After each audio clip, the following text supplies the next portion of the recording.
నేను ఆడదాన్ని అని మాటలు చెప్తే సరిపోదు, బతికి చూపించాలి. ఒక ఆడది ఎట్టా బతికి బట్ట కట్టాలో నేర్చుకోవాల్సిన రహస్యం.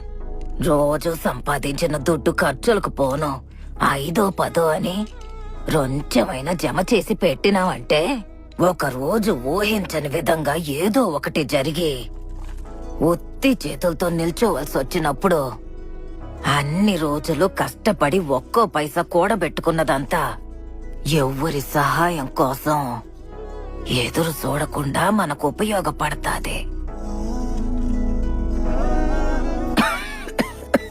ఒక మనిషి సంతోషంగా ఉండడానికి దుడ్డు కావాలో లేదో నాకు తెలీదు, కానీ మర్యాదగా ఉండడానికి దుడ్డు కావాల్సిందే. జీవితంలో బతకడానికి ఎవరైనా దుడ్డు అవసరం లేదు అని చెప్పినారంటే వాళ్ళకి దుడ్డు సమస్య